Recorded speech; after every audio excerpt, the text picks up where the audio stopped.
Smart enterprise is a term coined by entrepreneur and investor Joe Lonsdale, describing the latest computing wave sweeping Silicon Valley. Riding that wave with Verizon Ventures, Ed Ruth seeks for and invests in entrepreneurial companies that are tackling some of today's biggest challenges in mobile, AI, data, and sensors. Needing no introduction, please welcome the godfather of Israel's high-tech industry, Yossi Vardi, as well. Thank you. Good morning. You heard a few minutes ago about no better time. This panel is in the slot which you call no worse time because we stand between you and lunch. Actually, there is one victim who will suffer more, and this is my good friend Noam Bardin from Waze, who is following us. I'm telling you because you are a bigger temptation, so maybe they will stay.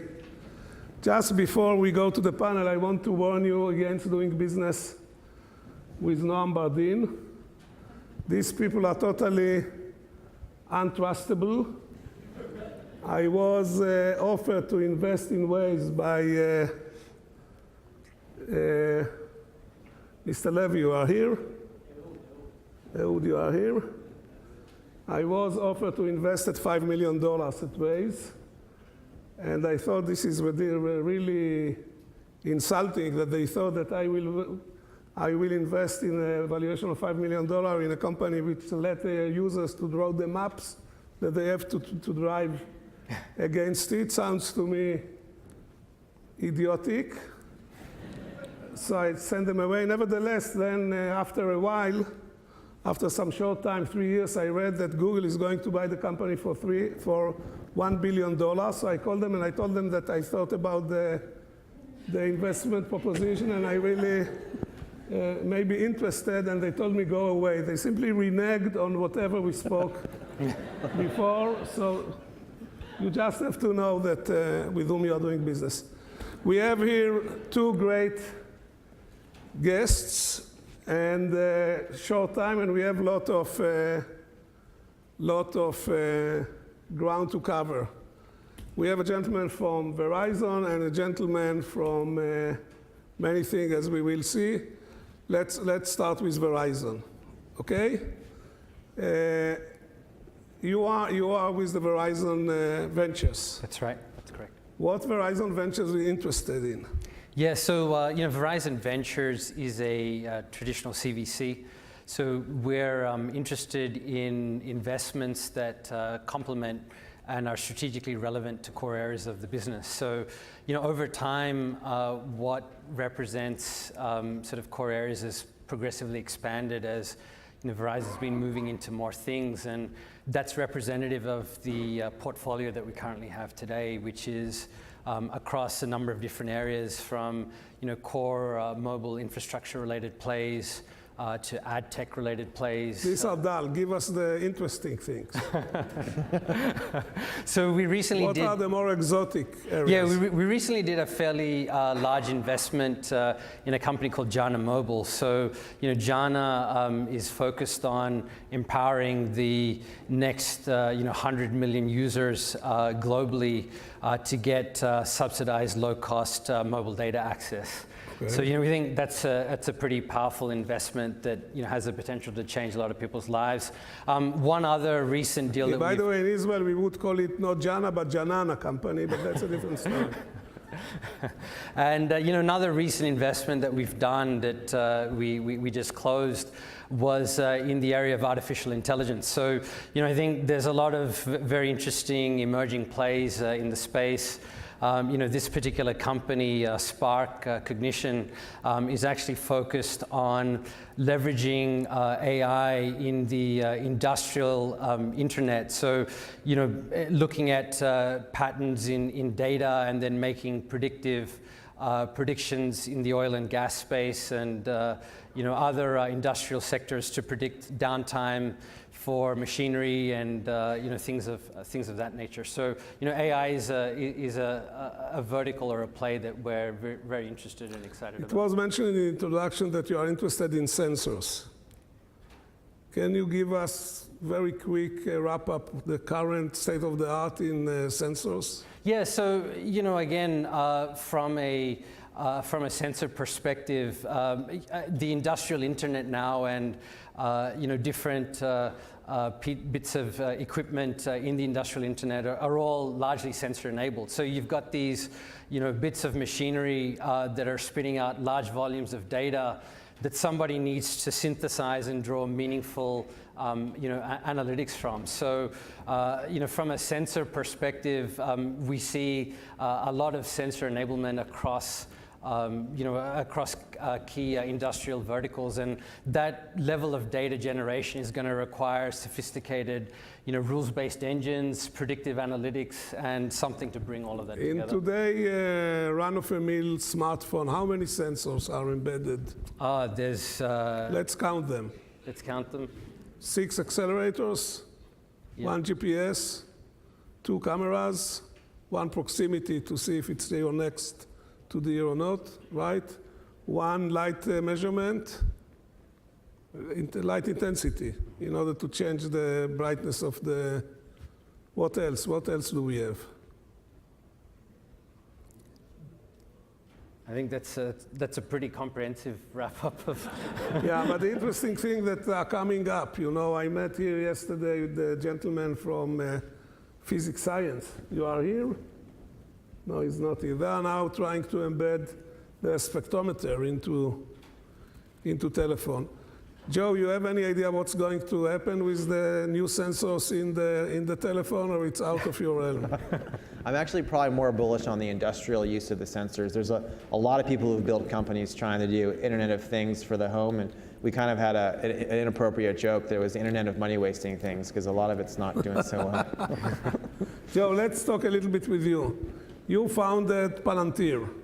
I did. A company you co-founded. You corrected me that you didn't found it, you co-founded it. Who were your other co-founders? Stephen Cohen from Stanford, my roommate at the time, and then Nathan Gettings, Peter Thiel, and Alex Karp were all involved. And who were your initial founders? Funders, not founders? Well, Peter gave us money initially, and we went around Silicon Valley for our Series A and B. Peter is Peter Sellers, Peter right? Thiel. Peter Thiel, Yeah, okay. Peter Thiel did. But we went around for our A and B, and we had to get money from outside the valley, actually, because everyone said, it was 2005, by the time we did our A, and they said, why aren't you doing social media? Why are you doing this weird government thing? And so no one wanted to give us any money. In fact, one of the very famous funds, when I was on the phone with them, Alex Karp, they asked him, is your PhD in technical area? And he said, no, it's in philosophy, and they laughed at him and they hung up. So some of the funds can be pretty difficult. And for which government agencies are you working? What can you tell me without the need to kill me after the... So Palantir's business is actually only about 25% in government these days, but we did start off in the government, and we work with about, I think, 24 allied countries now. And I'm not running the company anymore. I've built other companies since then. But Palantir works really closely with pretty much all of the counterterrorism groups in the US and with most of our allied countries. I was telling you, Israel, we started working with 3 or 4 years ago, and they were the actually last to adopt because they're the most proud of what they've built already, but we're proud to be helping them too. So are you stealing know-how from Israel, or? We went there in 2004, 2005, and we got a lot of advice. Israel, I think, is very far ahead in many of the areas that Palantir works in. I think the specific information platform we built is now very useful to Israel as well. But I'm constantly learning new things about cyber protection and all these other areas when we go to Israel. George, are you familiar with Palantir? Yes. What do you think about them? But you're an American. It's a waste of thing to ask you about how you think about other one. You always will say nice things. So go ahead and say the nice things. What do you think about Palantir? I think they are a pioneering company, and they're demonstrating their skills, as was pointed out, around the world. And they do work with the government agencies who have high demands. If you work with a government agency, it likely hasn't been done before. Other than Palantir, you are involved in some other kind of interesting companies. Can you share with us? Sure. Well, I started Adapar and OpenGov and finance and government. Those are my areas I'm passionate about. But I think the one we were mentioning earlier that's pretty fun is that my friends and I helped Shervin get the new Hyperloop company going, and we've raised $100 million of Hyperloop, so that one's pretty entertaining. This is part of your investment? You know, we have a rule at my fund that most of our investments are 10, 20, 30 million. At my fund, we don't put more than $2 million into anything that's very crazy and risky. So I helped them lead the Series A, and then I raised the later money from outside funds. Can I ask you a direct question? Sure. Will you ride on the first voyage of the Hyperloop? You know, our CTO at the Hyperloop is Brogan. Brogan is his name. And he was a senior SpaceX for 10 years, and he's already insisted he gets to be on the first ride. And at first I was very nervous about this, but then I realized that if he's a CTO and he goes on the first ride and he dies, he probably was not a good CTO anyway. He will go in the first ride. Can I ask in which row he's going to sit in the first ride? No, I'm not sure. You know, we think that we have a 400-mile-per-hour test with no people coming up in a couple months, and then we have a 700-mile-per-hour test with people about a year from now, which we're pretty excited about. So hopefully we can get that to work. You people are familiar with the concept of Hyperloop? Who knows what is Hyperloop? Raise your hand. Who doesn't know? Raise your hand. You see, 3% know, 5% don't know, and So I should 92 think what this idiot is talking about, not you, me. I'll give me 30 seconds to explain. Please, tell them about the Hyperloop. Guys, you are going to go away of this conference knowing what is the Hyperloop. You will be one of the few people in the world. So California announced earlier they're going to spend $65 billion on a high-speed train system, and Elon Musk looked at the plans and said, this is really stupid. We should do something more novel that's actually better than what Japan has, not much worse than what Japan has. So he and his engineers took some ideas that were out there and sketched up a plan where you take a high-speed train, you wrap it in a steel cylinder, you take out most of the air, and it turns out the air is most of the energy you're using in a high-speed train. So if you can take a cylinder and take out the air, it's about 10 times more energy efficient. But turns out there's a lot of challenges in doing that. And so the idea is to build high-speed trains through these steel cylinders that can go at the speed of sound or potentially faster, and you can build these tracks around the world, and it'd be pretty fun because you can build tunnels to go right into the middle of cities actually as well. So we can go city center to city center, which would be a good way to speed around the world. It's like the way they used to send in the post office telegrams inside, you know, with the pneumatic. It's just a bigger pneumatic. It's exactly, except with maglev. Yep, that's right. Suresh, as a prudent VC who has fiduciary responsibility for their investors, will you invest in this project? Definitely sounds interesting and disruptive. So. You know who a lot of the money came from is real estate people, because when you change logistics, you actually affect real estate values a lot. Yeah. And they want to be part of it so they know where to buy first. So. No, that's true. Yeah. So you invested in Palantir, you invest in Hyperloop, you dealt with Peter Thiel, with Elon Musk. You have an interesting life. I've been doing a lot more in Israel actually, so I have a lot to learn from you, Yossi. You know, most of the problems here in the U.S., I'd say, when we invest, is building a great tech culture. Israel, I'm always impressed. There's almost always really great technologists, and they tend to have challenges with other areas instead, is my point of view. Yeah, no, that's a very good point. That it's not only the technology but also the culture. Yeah. Suresh, you told me that Verizon is interested in Israel. Yeah, I mean, we've made a few investments in Israel in the past, but I think, you know, we really would like to ramp up our focus and interest, you know, in the country. I think there's been some incredible innovation that's been coming out of specific areas, you know, for instance, cybersecurity, the Internet of Things. I mean, there's some good, solid companies that, you know, we've seen. So one of our ambitions is to be more closely connected with some of that innovation, and, you know, hopefully make some investments. So, you know, keen to connect with and speak with anyone here that you know, would like to talk to us and discuss further. And your email address is?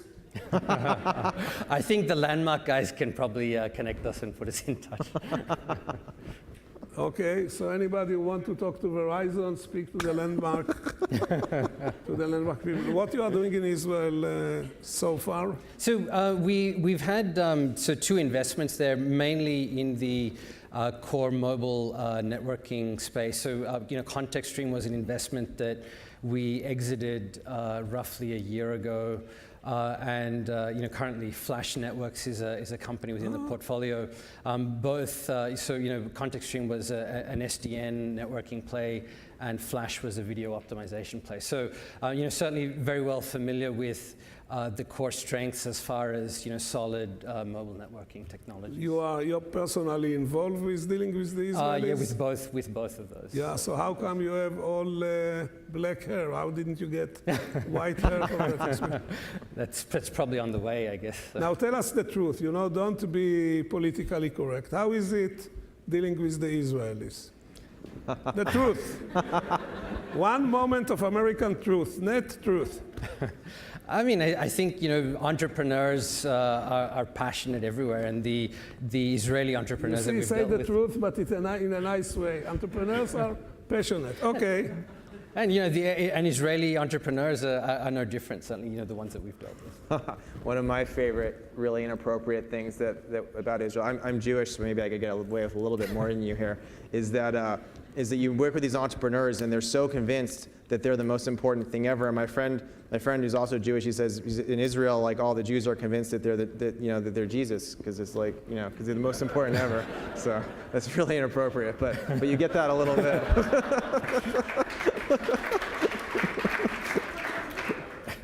You have investments in Israel? Just a few. It's just a few I'm learning. But there's some amazing. The technology there is so far ahead. And then I find we have to work with them and teach them on how to build out some sales and marketing sometimes, because they'll have the best technology in the world. And I think the sales marketing culture is getting a lot better. But in my experience, it's still not as strong as the technology culture is there. Okay. And what type of investments you're doing in Israel? Well, one of my favorites is one called Joy Tunes, which I don't know if you know them at all. But when you play a piano, it can listen and it can make it a game because it knows exactly what you've played. And so 10% of piano teachers in America right now are using Joy Tunes to teach their students. And we're trying to figure out how to go to China and different ways to further monetize. But it's a really, really interesting company. And you invested in it? I'm invested in that one, yeah. Good. Another one? Another one, there's a small investment in something called Riskified. And they were helping a lot of our companies here. Israelis are really good at this anti-fraud stuff. And they figured out a really clever model to basically take the risk themselves for accepting more payments, and then they get to make the money from that for many companies.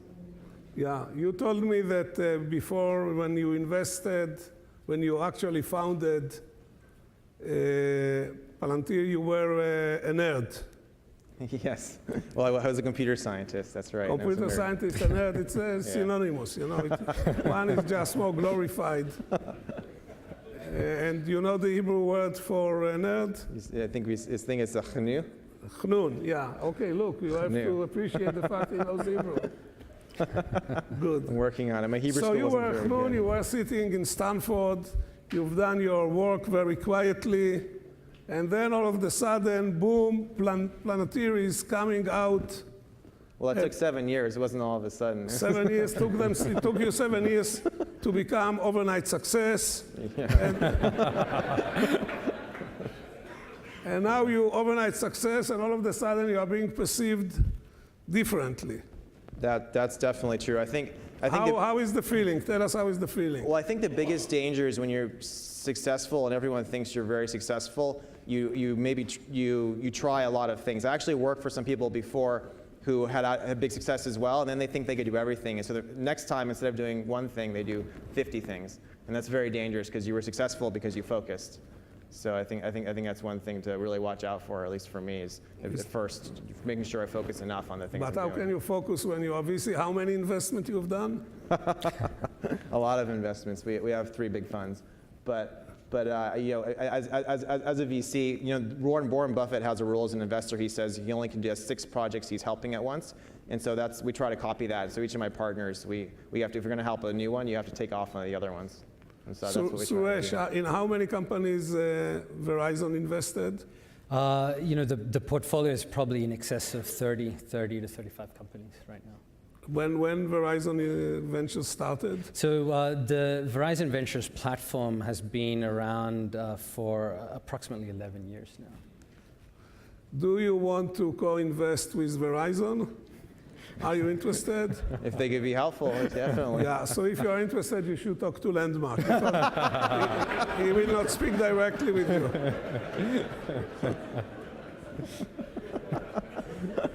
How often you come to Israel, Joe? You know, I go a few times a year. I have some relatives there. But you know what's exciting is today is the first direct commercial flight, actually, on United. Yes, I'm going back home in that flight. There you go. So I'm very excited about that, yeah. They are applauding because I'm going home. That's very nice. Now tell me, now I want to ask you a really important question. You were studying in Stanford. Yes. What did you study?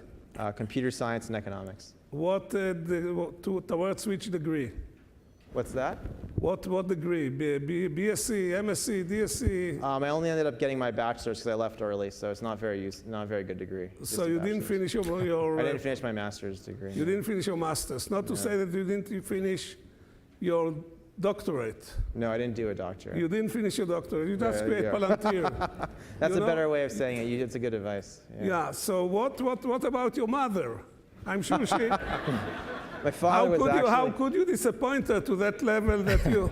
They were disappointed. You're right. They wanted me to get a PhD. Yeah, I know. You know, I spoke with Jenny Abrin, the mother of Sergey, and I told her like 10 years ago what's going to happen that Sergey never finished his PhD. You know, for this company, ridiculous company Google, which is doing.